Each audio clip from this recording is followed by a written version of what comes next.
sorry, you guys. It's still really cold. I'm still in my bed because I don't want to get up.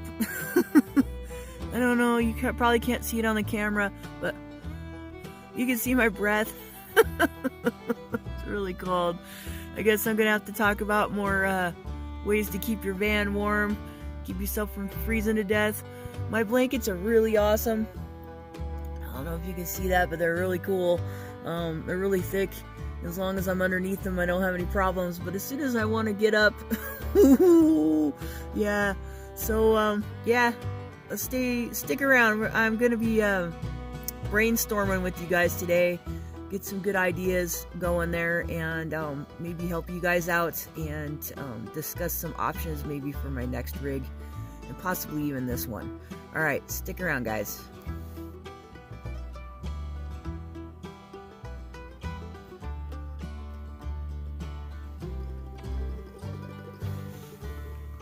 Over.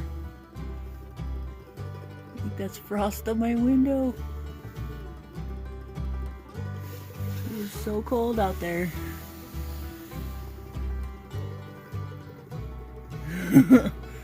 Oh man, it's like 30 degrees outside. 30 degrees Fahrenheit. Okay, you guys, so it's been so cold outside today already that I'm doing some things that I don't even recommend for you guys to do, because my candles, well, they ain't cutting it. It's really cold. Now, I know some of you guys up in the Great White North there in Canada probably think that 30 degrees Fahrenheit is nothing. It's probably not that cold to you. And yes, when I still lived up in like Wisconsin and Idaho and places like that, yeah, it was like t-shirt weather for us. Okay, after living in 30 below zero for, you know, who knows how long, this would seem to be nice weather, especially since the sun is coming out. But I've been a California girl off and on my whole life, and this time I've been in California for over 10 years, so I'm used to not being so cold. And last winter we got pretty cold, but it wasn't as quite as cold that I remember. So yeah, this time I'm doing some things that I don't recommend, and but I'm going to show them to you guys here anyways, just to use for survival and possibly an emergency if you need to. But please, guys, unless it's like a, you know, you're really, really cold and you have no other option, don't be trying this kind of stuff at home, because I don't really recommend it. And I have these things as a backup, and yeah, I wouldn't be showing this to you guys if it wasn't needed. Okay, so what I'm going to show you here is my propane stove, and this thing is a real cheesy thing that you can get from Walmart or any department store, really. I don't even know what brand it is. It's probably just the Walmart special. It's kind of a piece of junk. You guys might have seen this in other people's van builds. And it's basically a cook stove. I don't like it for cooking. It sucks. You really have a hard time adjusting the flame, and every time I use it for cooking, anything other than just boiling water, I burn my food. Yeah, it just doesn't adjust very well. That's why I switched to the butane stove. And then on top of that, you put it on top of this little tank here, and it makes it really just wonky and wobbly, which I'll show you guys in a minute. But the reason why I have it apart is because I got to change the tank anyway, and I wanted to show you guys what propane does. This is one of the reasons why I absolutely hate propane. It condenses and it makes a lot of moisture, and even in the bottom of the little thing that holds the tank up inside of it so the thing can stand up better, there's water in there. You see that? You see all that moisture in there? And in a van situation, that's probably not a good thing. If you're in a tent or you're outside, you know, this is probably a really good thing to have, except for the tipping over factor. But as far as, like, you know, condensation and things like that go, you know, anything propane and butane for that matter, but butane's not quite so bad. It's just gonna make water everywhere. And I'm not just talking like around this thing. It's gonna be making water like on your windows and inside your walls and everywhere else. It basically breathes just like we do. So yeah, I just wanted to show that to you guys real quick. But I'm going to get this thing set up and I'm going to show you what I've been doing because I'm freezing my butt off right now. Okay, you guys, as you can see, I've got it set up on the floor. And, you know, it's just this little cheesy camping stove. I'm sure a lot of you have seen these, but for those of us who haven't, that's what it looks like. And they're pretty cool. I mean, you could put a kettle on there and stuff, but it's pretty wonky. Stuff like this could tip over pretty easy. And it's just, you know, an extra backup, another flame in here, if you will, to keep it warmer. It's very cold in here. Like I said, it's 30 degrees outside, so it's probably about, I don't know, 35 in here, maybe, if I'm lucky. So I don't even want to get out of bed sometimes when it's that cold, because, you know, you don't want to have your heat on at night. It's kind of dangerous. Anyway, I had a hard time lighting the thing because, you know, when it's colder out, propane and butane, they just don't like to light. After it gets down to a certain temperature, it's not going to light at all. I don't even know what temperature that is, but yeah, it's not good. And as you can see, I've got one of my candle heaters going as well. A lot of these things I have that I've showed you guys before, if I do them all at the same time, it takes up a lot of space, and then I have no room to move around in here. Plus, that much fire inside of here is even more dangerous. Takes up more oxygen, so you can't breathe. So I tend to try to do maybe 1 or 2 sources at a time if I can get away with it. Right now I've got 1 candle going and basically 2 stoves going, just to take the chill off. And then in a few minutes, I'm probably going to turn off this one. That way I can breathe and it won't be like hot, you know, up above my head in here, because that's what happens. It'll get really hot, you know, on my head, and then everything else is still kind of cold. Yeah, I'm just trying to take the chill off now so that I can, you know, get my morning going here. But yeah, I just wanted to kind of show you guys that even though there are a lot of heating options that I've showed you before, like the heat collectors and like all these other things, the problem is with them that they take up space. And I want to boil some water so that I can have some hot water to drink. And if I put my heat collector on this stove right now, then I won't be able to put my teapot on there. So as you can see, there's just, even though, you know, there's things you can do, especially in a survival situation, if you're trying to live your day-to-day, it's not always convenient.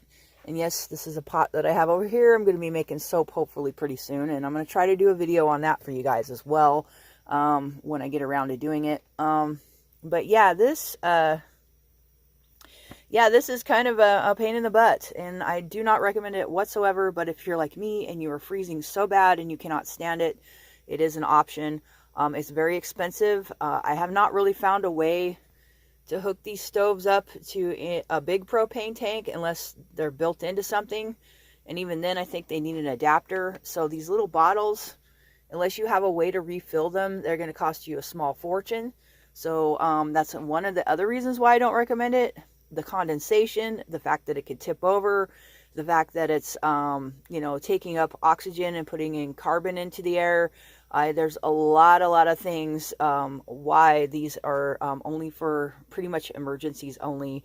And for me, it has been extremely cold these last few weeks, especially in the mornings. And I've just had to use it. And it's terrible. I don't like it. But that's why I'm making this video, because we're going to talk some more about what I think I should do about this rig, and possibly, well, definitely my next one. One of the reasons why I'm thinking of switching is the heating situation. So hang tight. We'll talk about that in a little bit.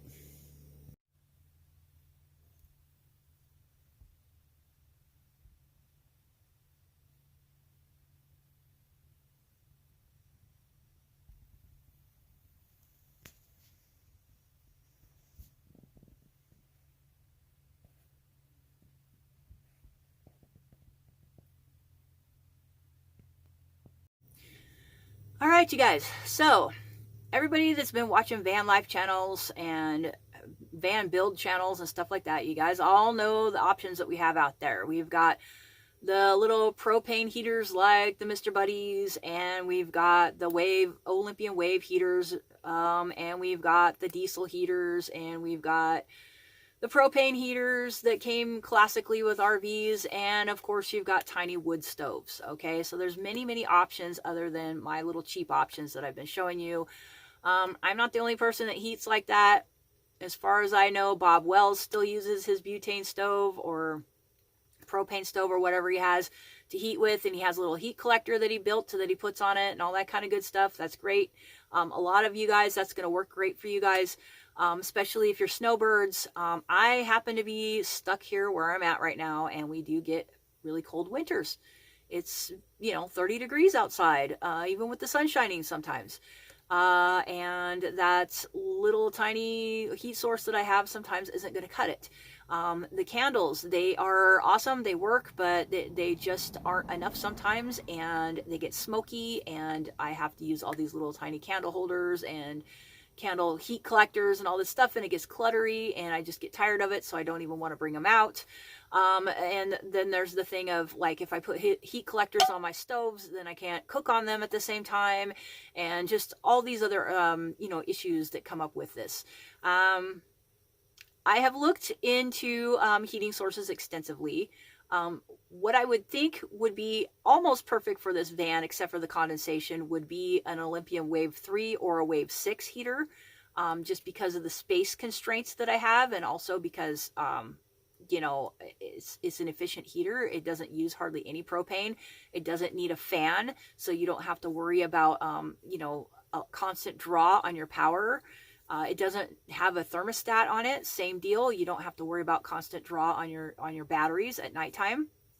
I could do a heater that has a thermostat and a fan. That would be no problem. I would just have to budget my energy a lot more than I already do, which would be kind of inconvenient, especially at night, but it could be done, especially on the cold nights when I would be firing that thing up. But I really just don't want to. I really don't want to have to worry about something that has a constant draw on my system. I set my system up a certain way to avoid that. And so it would really defeat the purpose if I had something that was on all the time, whether it be a thermostat or a switch that I can switch on, whatever the case may be. I really do not want to have something that's hooked up to my electricity on all the time. So, even though the Chinese heaters and the propane heaters and all that have their pluses, and you can get them very cheap, or you can go expensive and get the Webasto, and you probably, will get what you pay for, and they're probably very nice. However, a lady said one time, very wisely on one of Bob's videos, that I could buy 10 of the Chinese ones for the price of one of, the Webastos. So there you go. I mean, chances are if it breaks, you can just buy another one. Who cares, right? But I just don't want to spend $150 every time I turn around. I don't know about you guys. But I would risk it the first time if I was going to put in one of those diesel heaters. My thinking, though, is sometimes you run out of money. Sometimes you're out in the middle of nowhere and you run out of fuel. Sometimes things happen in the world, like they've been happening right now, to where you might not be able to get the fuel for whatever reason. Sometimes it's so cold that your fuel, like diesel, especially here in the States, because they don't put any chemicals in it to keep it from freezing, it will freeze. Sometimes, your butane or your propane aren't going to light because it's too cold. So I don't want to have to deal with those kind of headaches. I don't want to have to worry about whether or not I have enough fuel and all that kind of stuff all the time. Granted, it's less messy than wood. It's, probably more efficient, what have you. But there's something to be said about real wood fire, first of all. And secondly, despite the mess and despite the fact that I would have to go out and gather wood, which is fine with me, I think a wood stove would serve a better purpose as well, because if I got the right kind or built the right kind, I could actually cook on it as well. So it's dual purpose. It's going to be a heater and it's going to be a cooker. Unlike your diesel heater or your Wave 3, that's all it is. It's just a heater. So I am a firm believer that in as much as possible, have things be dual use or even tri use when you're living in a small space like this. So my biggest thing would be figuring out how to put a wood stove in a space this small without it becoming a fire hazard, a safety hazard, and basically an all-around obstruction of my space, so that I will not like it in here. So basically what I want to do with you guys is, I want to brainstorm about that with you, but I want to do it on the next video, because this video is already pretty long. My thing is, I'm just putting this out there. I'm putting out my argument and my reasons for, if I were to put another heat source in this van, what it would be. And it would actually be a wood-fired stove. Even though I'm going to have to cut a hole in my beautiful roof. And even though there's a lot of issues that come with it, it's been my experience that having something like that, especially when you're on the road, is probably more efficient and useful. And if you're lucky, and if you have the space and the money and all that, do both. Get a wood-fired stove and something that runs off of propane or diesel or whatever, or kerosene even. You know, you can have dual heating so that no matter what happens, you're always going to be warm. That's basically the best of both worlds. But if you can't afford it, or if you don't have the room, then in my book, if you can, if you're not living in a minivan or something like that, or if you're not already totally crowded, and if you don't have pets, a wood stove is probably the better option, at least for somebody personally like me. I like the fact that I can go anywhere and just gather up sticks, because a wood stove that's going to be the size for the van that I live in is just basically going to be a twig stove anyway. So I will have free fuel no matter what. As long as I go out and gather wood and I'm not lazy, I can go and find sticks that I can burn in my van. I can go get scrap wood from, you know, the lumber mill, or, you know, even Home Depot. Well, not Home Depot, but Lowe's. We have a Lowe's here. There's always friends that probably have sticks in their yards that they probably don't want, and I could take for free. I know of places right now, especially like at my work, where I've done some pruning on these trees and nobody's hauled it off. I can go out there and cut it up and basically have free wood. So there's always that option. The fact that you can build a fire in these things at any temperature and not worry about it is something that to me is a very good security blanket. As long as I have my ferro rod or matches or something like that, and I have dry tinder, and I have, you know, relatively dry wood, I can always build a fire no matter how cold I am, no matter how cold it is.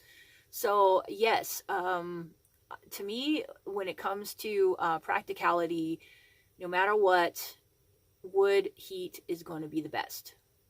So yes, I want to take the time, and we are going to think about this.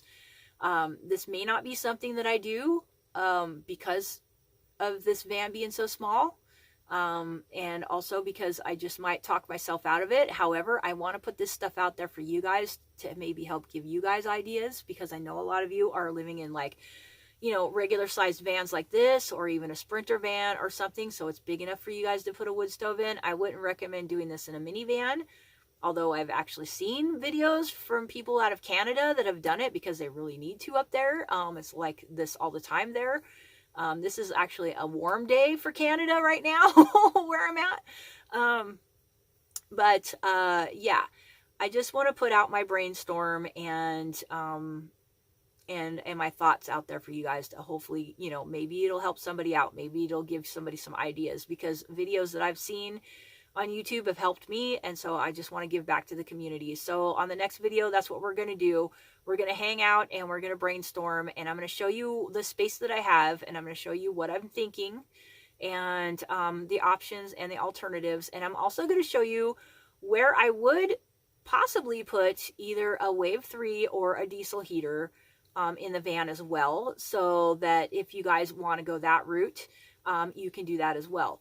So yeah, this is just some of my ideas. This is nothing you guys have to do. It's nothing set in stone. This is something that I would do if I had these options.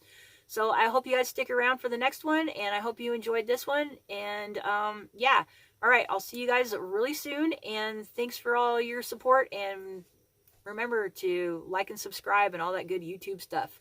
All right, talk to you guys later. All right, bye.